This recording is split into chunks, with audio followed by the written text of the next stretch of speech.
You're listening to Me and Paranormal You with your host, Ryan Singer.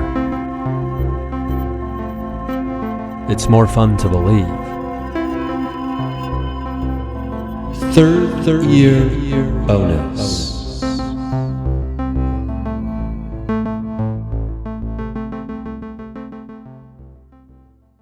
Hey everybody, thank you for listening to or watching a third year bonus of Me and Paranormal You. This is Ryan Singer, your buddy and your host. Oh, you can see some of my baseball cards behind me here. I got a chaotic situation going on with my baseball cards here at the house. Today I want to talk about the potential for the dark and the light and the paranormal, and maybe we'll get into some other things. Maybe like there seems to be some very compelling video on the internet of UFOs and experiences out there. People are collecting and catching on their cell phones, which seems to go against the old adage, well, if these things are real, why are we not capturing them more? We seem to be capturing them a lot. We seem to be capturing them a bunch. Also, quick reminder, Crystallize app is out there. Boom, download it. Android, Apple. We've got the free access that has gone out for everybody. So, yeah, and I've also got exciting new developments that we'll be talking about at some point here in the future when I feel more, when things seem to be locked in better. I hope you've been enjoying the program recently. I'm trying to really get back into the groove of extra production, and the Patreon page, patreon.com/Ryan Singer, has a couple new levels. You should check those out if you want even more paranormal and comedy, artistic-ish, creator-type content. I'm going to be putting all kinds of stuff over there. I am currently reading this book here. The complete Secret Cipher of the Ufonauts. The text in this book is incredibly tiny. So I'm glad I have these prescription reading glasses that I've kind of had to, use in my life now. If you've noticed me wearing glasses recently, that's it. And obviously, the trickster and the paranormal. I have good news. I've been in contact with George Hansen about coming on the program. I'm just having to line up the technical specs for that, the specifics of recording that interview, but I really hope to be bringing you an interview with the author of The Trickster and the Paranormal, George P. Hansen, very soon. That's something I'm excited about. Trying to get some other past guests back on the program. I've been watching a lot of Jeffrey Mishlev, Dr. Mishlov's videos again. The guy's so bubbly and affable and just lovable and likable that I'd love to have him back on the program to discuss all things parapsychology and paranormal as well. So, we've got lots of irons in the fire. So, let's get to it. I'm going to kind of piggyback off of the conversation that John Tinney and I had, which came out earlier this week. If you're listening to this, if you're caught up with the program at all. And that is about trying to figure out and discuss if, in fact, the rise of the trickster, which is such a paranormal archetype, and the response to that interview has been great so far, by the way. So check that out if you haven't. It's always a pleasure to listen to John extrapolate on all things phenomenal.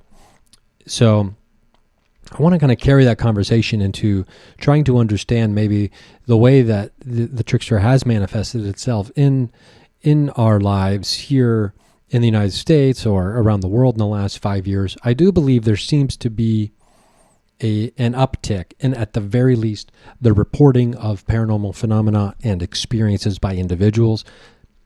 I do not know if that correlates with an uptick in actual experiences or appearances of phenomenological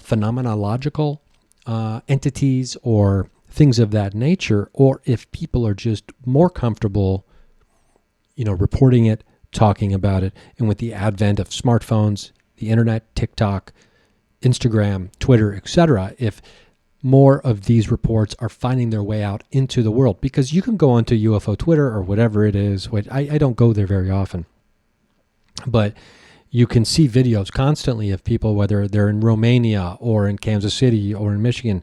Some of the big ones recently, there's one in Romania, I believe. Or no, where is the one? There's one, maybe I'll try to link to it, there's a video of a literal traffic jam on a freeway system because of an alleged UFO hovering in the sky where, there's people honking because there's a major traffic jam happening. If that video is real, it's an amazing video. It's very compelling, to say the least. I implore you to check it out if you haven't seen it already, because it's broad daylight and it's, hey, how you doing? It's kind of, hey, how you doing video. We're here, we're not from here. What are you going to do about it? It's not aggressive in that way. It's not like, hey, what are you going to do about it? But it's very compelling and it's very interesting, to say the least. And you can see the reactions of the people, probably the most compelling part about it. Let's say for a minute that it's staged. You've got all of these people pretending like they see something in the sky, and you see other people outside of their car on the freeway filming it on their phones. So if in fact it is staged, let's act like something is there, and we'll use After Effects, Photoshop, etc., whatever we want, to put this into the video, then it's compelling to think that you could get that many people on board on something. That's not to say you can't, because flash mobs are a thing that I think we're all familiar with.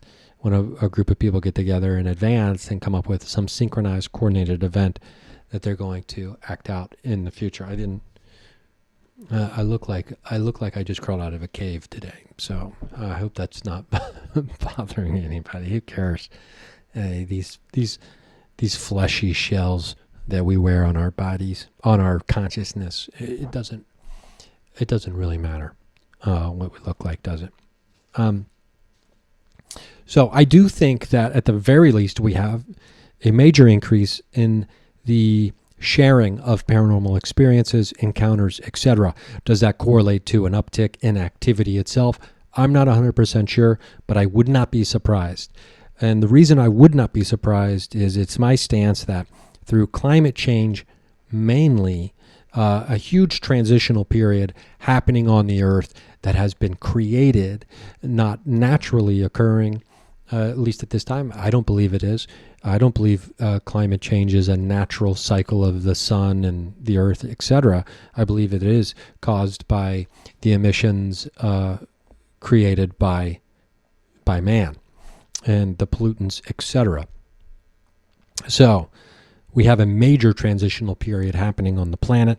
You have, potentially the age of Aquarius being ushered in. You have, all these people talking about, how they are elevating or they are expanding. Maybe they're going to 5D, or how some people will reference that, trying to escape the Matrix, etc., etc.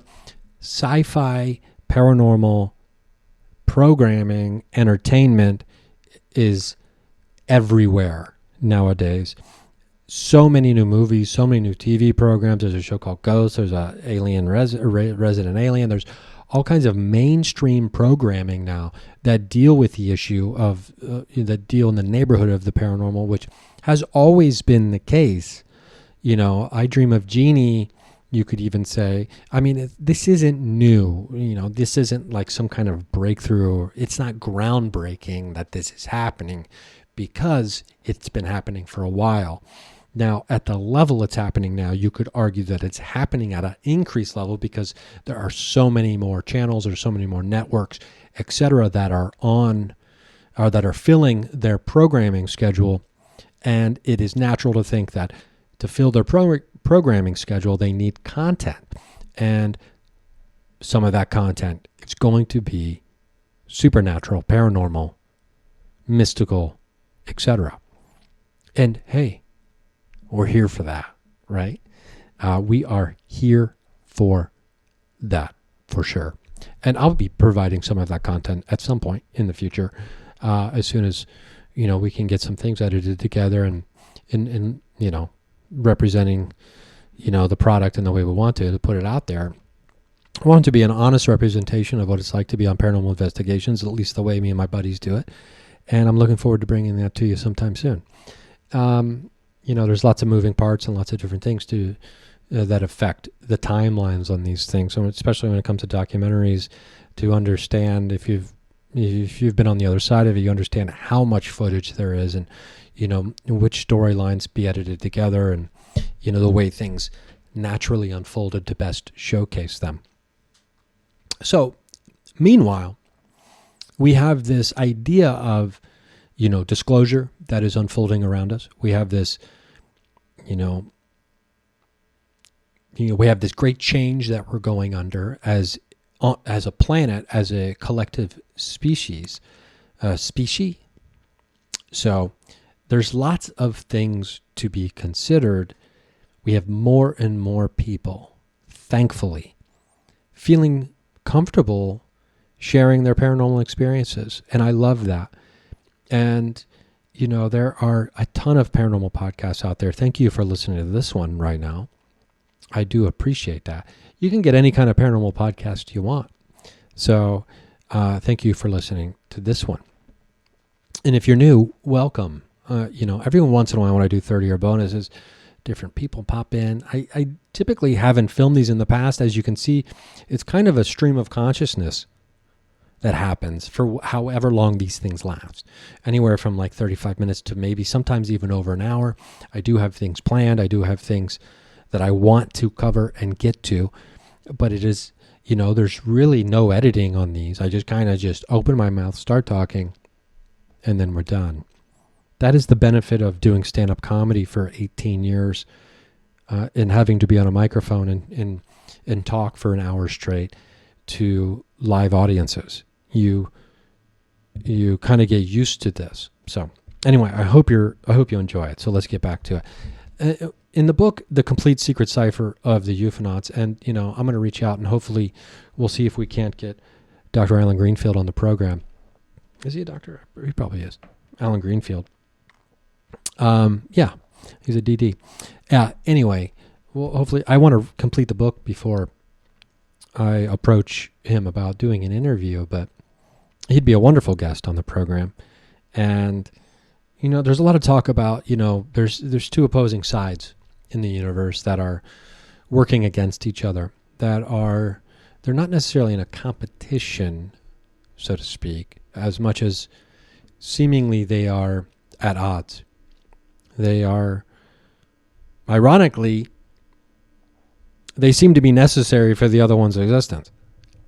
Not saying that bad has to exist for good to exist. That's a whole nother philosophical question. But there seems to be some kind of built-in necessity for the juxtaposition of these two forces and the people involved on each side of this, shall we call it a conflict. And what does that mean for the rest of us, right? Are we just pawns in this cosmic battle between light and dark?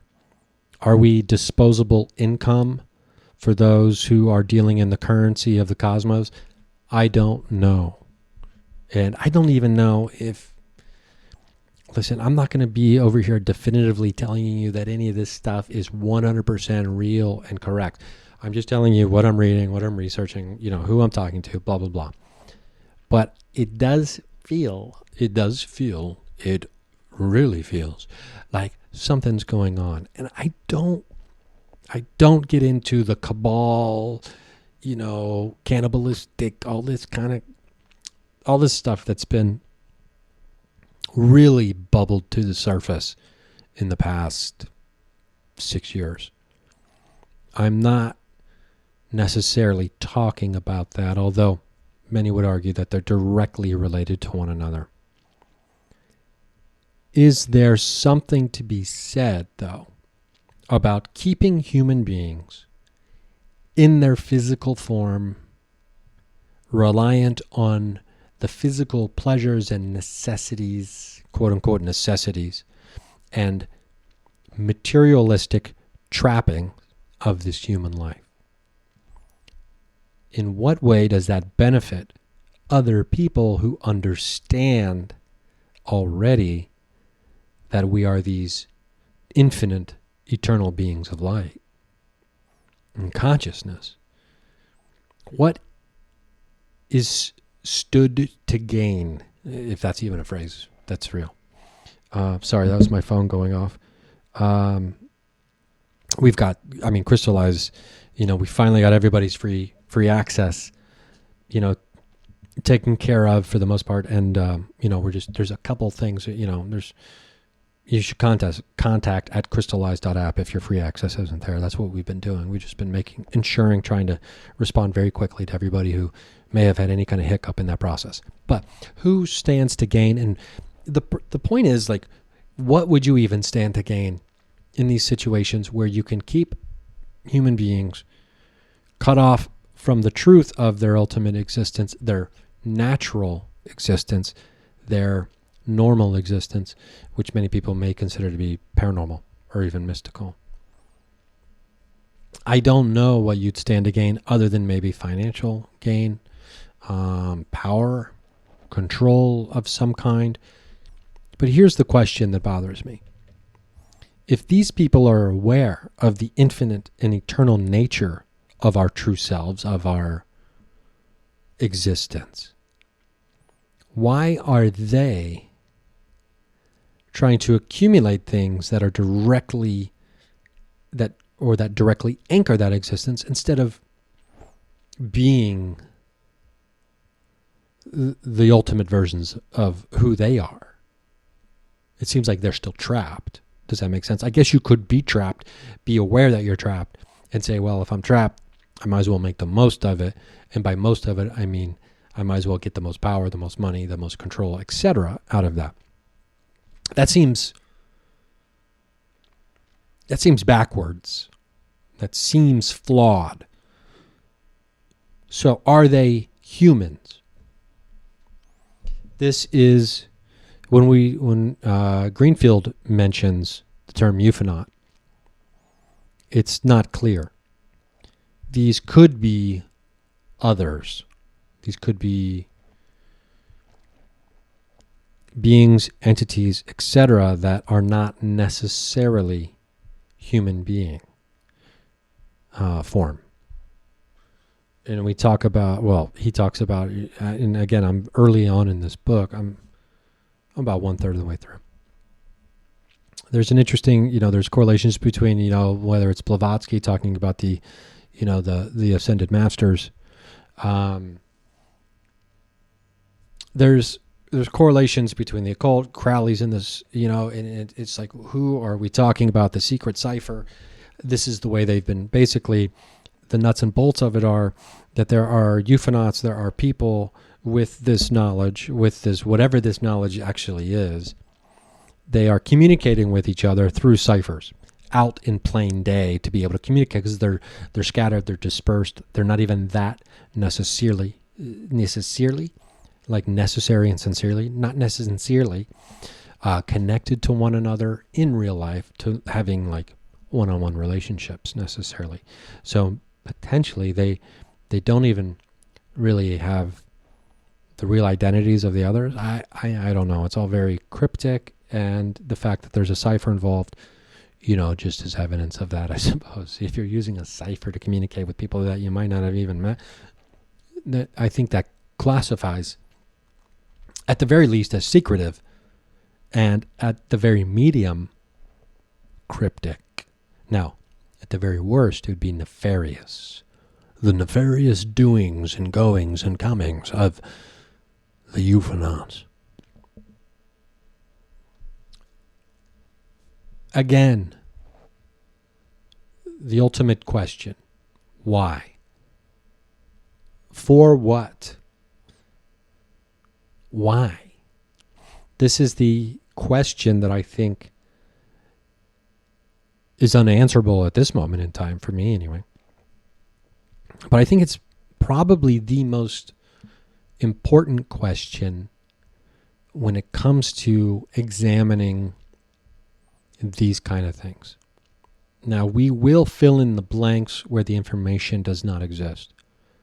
Oftentimes, those blanks get filled in with ideas, speculation, and maybe, chopped up information from here and there that we've grabbed or gathered from different sources, which can be dark in nature, which can be evil, malevolent, in its essence. And I'm not sure why we go there. I'm not sure why we go that way out of the gate as our default. And not everyone does. But it is curious to me why that is a default go-to when it comes to so much of this stuff. Now, I don't necessarily think that the world that as we know it is just quote-unquote normal people is controlled or is trying to be controlled necessarily by, an organization called the Black Lodge. And they're not even an organization. Maybe they're a loosely or maybe they're a tightly knit group of Ufonauts that are communicating with each other out in the open through the cipher. At least they had in the past before the cipher was, publicly cracked and decoded as it is in this book by using the Book of Law by Crowley. I don't necessarily think that's happening. And then on the other side of the coin, you have this group called the Great White Brotherhood, right? And it's not about skin color. It's about, you have the dark and the light, the Black Lodge, the Great White Brotherhood. I mean, at least it is my hope at this point. I have not read anything or stumbled upon anything at this point that would lead me to believe that it has anything at all to do with the color of one's skin or race, specifically considering the fact that the people involved on either side of this quote-unquote conflict, as I'm labeling it here for tonight's discussion, as being non-human. These Ufonauts might be non-human entities. And so what's up with that? Why are you here, bro? And what are you doing? And what do you want? Why? I think that is the most important question when it comes to some of these things. And there are sources, there are people, there are bloggers, there are writers, there are personalities who are going to more than willingly step up immediately and say that they have the exact answer to that question, why. Do any of them truly know? That's not for me to say. It would seem to me that it is perhaps unlikely that anyone has a real grip on all of the thing that's happening. When it comes to, just the phenomenological or the animalistic or the paranormal or the mystical supernatural nature of our very existence. We think that there's somebody out there who's got it all figured out. I'm not so sure. I do believe that people have insights. And Greenfield gets into it a little bit about people who may have been tapped. And by tapped, I don't necessarily mean they're special.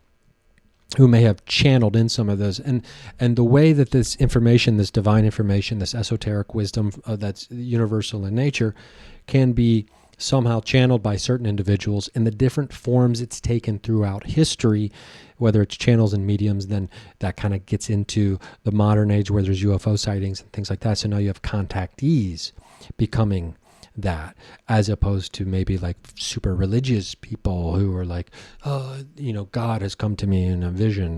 Now it's this alien has communicated with me, and so what's next? I mean, if we could predict that, who knows? That'd be pretty cool if we could predict the next cultural phenomena inside the world of the paranormal. I'm not able to predict that here for you tonight. So, amidst all of this, I think I've got enough space on this computer. Hopefully this doesn't shut down and not safe because I'm running out of hard drive space.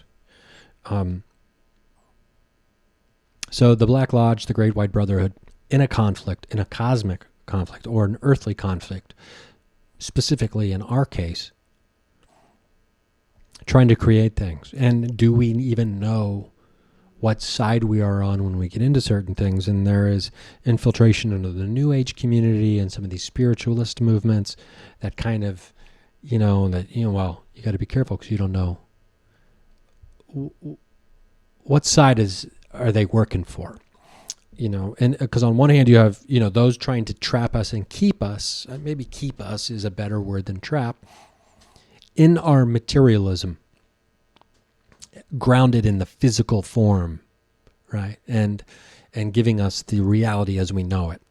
And then there's the other side that's trying to free us from the trappings of our physical form and of this materialism that we find ourselves surrounded by in thought and in practice through the ideas of science and just modern society. You are, living and you are dead. And I was thinking about that a lot this morning during my daily writing, which I'm getting back into. And I don't know if you do that, but it's, I'd been so consumed by other things, I'd gotten away from it for a long time. And, during the quarantine, and it's been nice to get back into that. It's been nice. Anyway, I was thinking a lot today about, what are the changes that happen? What are the real, tangible transformations that occur in our society when we realize that death isn't real and that we're not alone in the universe? Because I think those are the two foundational pillars of paranormal research and why so many people are so interested in it and so many people devote their lives to it, whether it's going out in the woods looking for Bigfoot or investigating haunted houses or, sky watching and trying to, capture evidence and make contact with UFOs and who may be behind the actual flying of such objects, or UAPs as some modernists would like to refer to the UFOs as. I'm a UFO guy, you know that. I'm not going to be a UFologist. I'd rather be a ufologist. So anyway, I'm trying to release that. There's no reason for me to be holding on to that's bullshit. Anyway, it is. It's totally bullshit. Oh, excuse me. The foundational pillars, that death isn't real and that we're not alone. What real tangible change would we see around us? I don't know. The answer to that isn't as easy as one might think or as I originally thought it might be. I do think that there would be profound change, and I think a lot of it would be internal more than external, and at least at first, because all external change comes from internal change that happens, that preludes it. So you can't have external change without some internal change.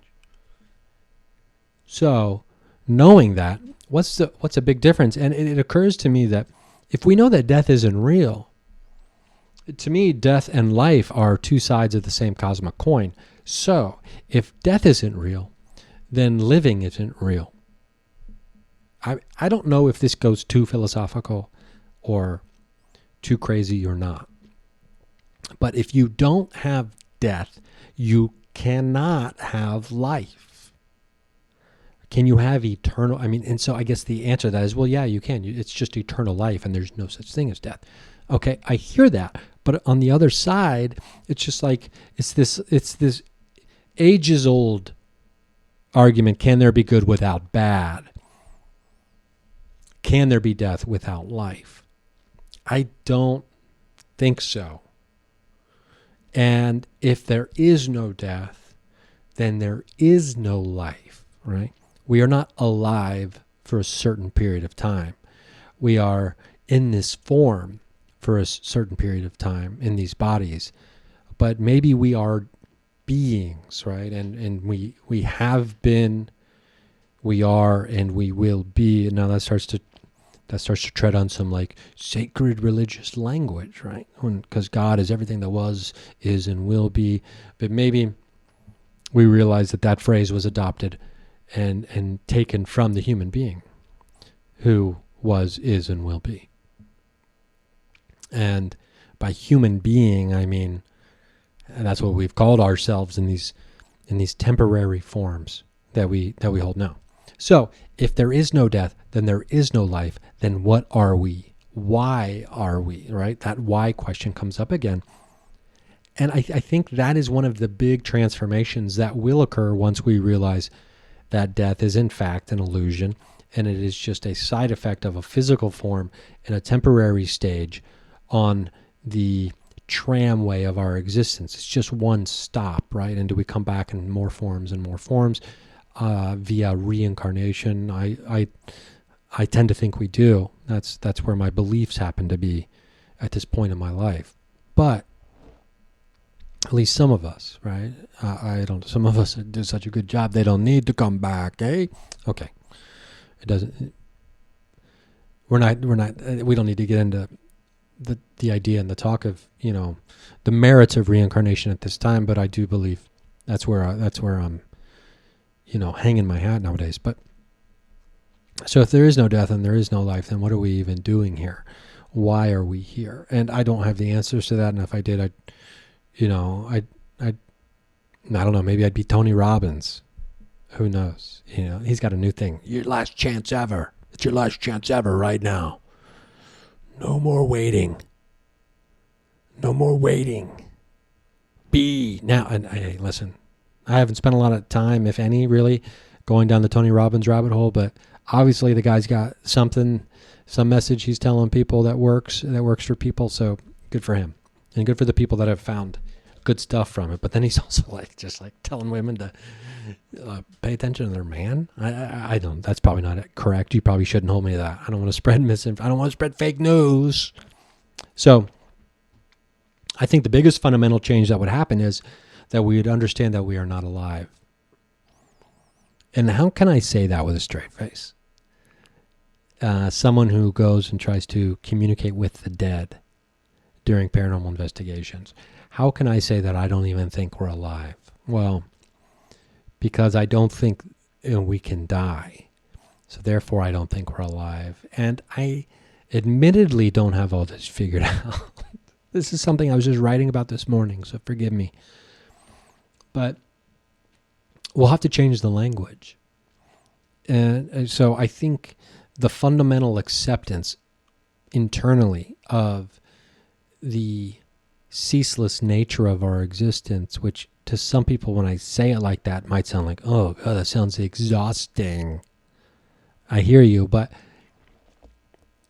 I implore you not to think of it in that way, because all the associations you have with a ceaseless existence are confined and anchored to what you perceive as the only life you can have here on Earth physically, with the day-to-days, responsibilities, etc. And I mean, the word life is so ingrained, and being alive, living our life, live your best life, feeling alive, all these things. So the language would change, or at the very, very least, I believe the word living and alive their connotations and their definition will change. But only after we all change our intention or our associated meanings with those words that all stem from the same word, life.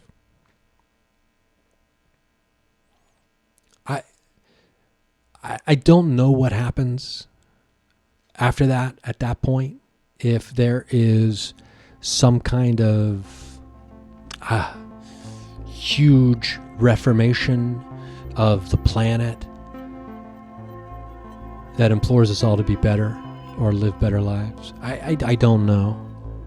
But I do think that if in fact there are two opposing groups in a conflict who already know that none of us are alive and that none of us die, that's powerful information to be sitting on. Because if everyone knew it, there would be a major reformation. Where does that lead? I don't know. But I honestly, truly, 100% do believe that this is where we're headed. We are headed to this new understanding that none of us are even alive. So communicating with those who are quote unquote dead in the old language that we have been using is not really a big deal. Not only is it not a big deal, you can easily see why it should be possible. Because time isn't linear anyway. So life isn't linear. Life isn't even, in fact. Was that a big enough idea to drop on you today for a 30-year bonus? That we're not even alive? Because it looks like that's where I'm going. That we're not even alive. Me, you, none of us. The possibilities are endless and quite beautiful when I think of it in that way. So I hope you spend your non-life enjoying and doing the best you can. And I hope things are going your way, and I hope you're healthy and feel strong. And, I know a lot of people have been having difficult times the last couple of years, especially these last couple of years because of a lot of loss and things like that. But, I'm pulling for you. I'm pulling for us all. Crystallize app is available. Android, iPhone, patreon.com/Ryan Singer. Give me a follow on TikTok, Ryan Singer Comedy, Instagram at Rysing, Twitter on Rysing, Instagram, me and Paranormal You, all the good stuff. Thank you for listening. I love you. I hope you love yourself. And if I don't see you at a live show sometime soon, I'll see you at the watering hole on the astral plane.